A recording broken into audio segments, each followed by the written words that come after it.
Liwanag talaga guys, grabe. Ito yung Nano Pro.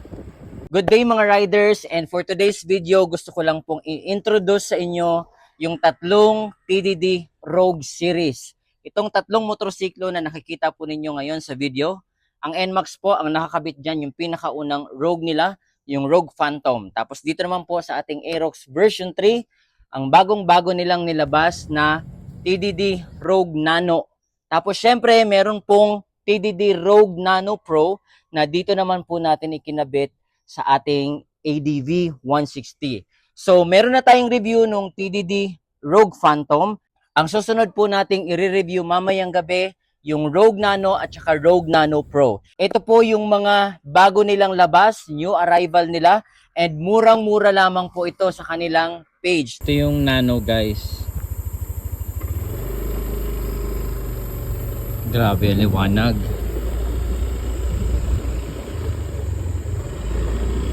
Oh, diba? Grabe, ang late lang nito.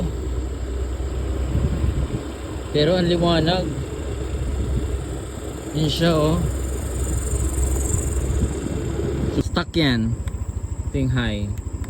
Ting low. Liwanag, ah.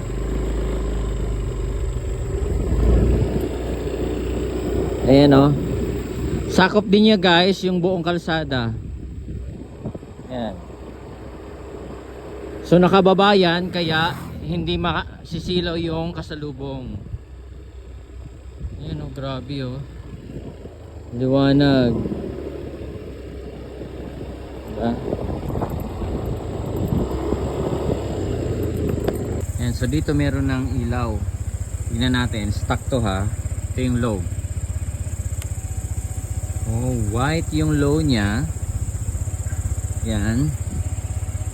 Tingnan natin yung high. Wow! Ito yung mode na sabay, no? Low at saka high sabay. So ganyan ang ginawa ko kasi yung high nito is yung yellow. So ang ginawa ko, sinabay ko na yung low at saka yung high. Grabe liwanag. Wow! Grabe liwanag niya guys.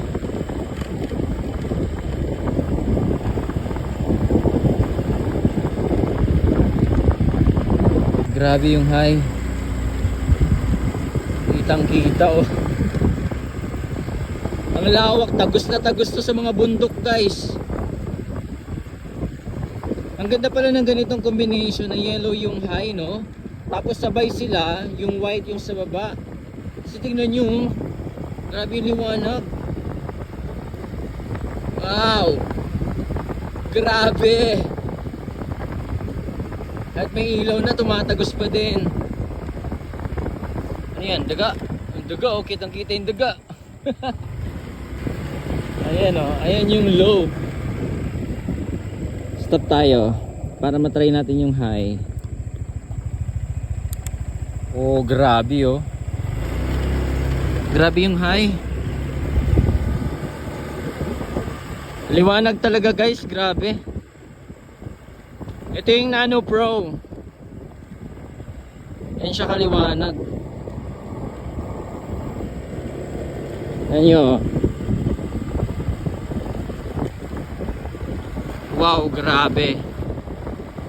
Ang Rogue Nano at Nano Pro ay parehas na may tatlong mode. Low, high at pwedeng pagsabayin ang low at high. Available na ito sa kanilang website at kasalukuyan itong nakasale. They ship all over the Philippines and very safe ang packaging. Kaya kung gusto mo ng safe na biyahe sa gabi, TDD Philippines is the key.